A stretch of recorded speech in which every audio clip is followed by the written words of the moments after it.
Whenever glomerulus get injured, it may lose its ability to prevent proteinuria, and that can lead to nephrotic range proteinuria, and it presents with a nephrotic syndrome like presentation.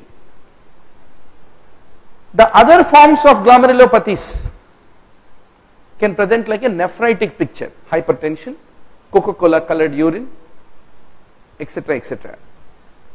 You have a nephrotic or a nephritic picture.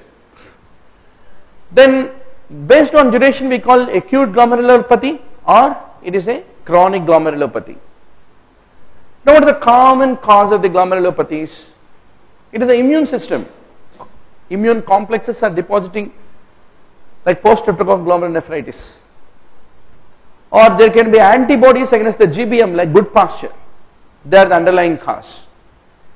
Similarly, any hemodynamic disturbances or metabolic causes also can lead to intrinsic glomerular pathologies, is very much possible.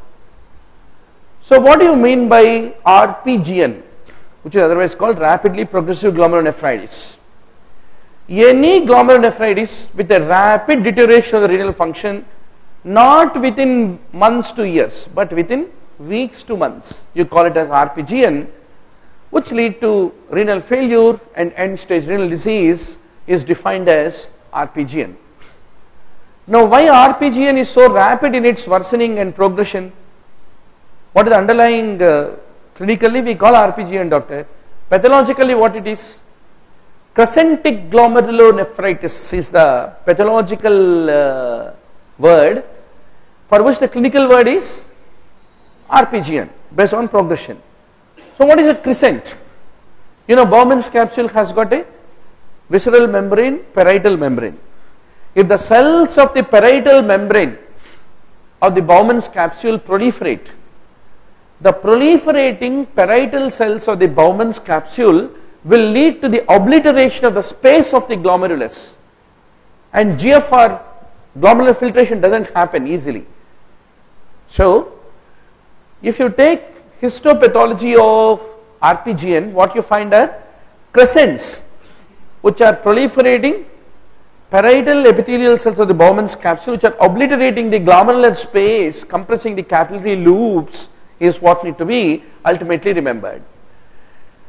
Now whenever the glomerulonephritis is there, glomerulopathy is there, some of the glomerulopathies are self-limiting, they go into remission. Some will progress unrelentingly and lead to development of ESRD. So both of them are basically possible. All glomerulopathies, two cardinal features are proteinuria and hematuria, and some of them can lead to nephrotic range proteinuria. So what are the possible ways by which glomerular pathology is present, doctor? Isolated proteinuria, isolated hematuria, or nephritic picture or nephrotic syndrome. This is how you clinically approach the glomerulopathies. Can you tell me which glomerulopathy presents with an isolated recurrent benign hematuria? IgA nephropathy. IgA nephropathy presents like a isolated hematuria. And minimal change in membranous nephropathy or FSGN presents like nephrotic range proteinuria. The nephritic acute post-streptococcal glomerulonephritis presents with Coca-Cola colored urine with hypertension, which is a nephritic picture, is what I want to ultimately underscore to all of you. So tomorrow when you come, you read glomerulonephritis, tubulointerstitial diseases, cystic diseases of the kidney. We'll finish up. We hardly take another 15 evenings to say we have amassed general medicine. I think we finished around 40 hours till now, 40 to 50 hours. We started cardiology, pulmonology, endocrinology, neurology, now in nephrology. You forgot all those things. No problem. Thank you, doctor.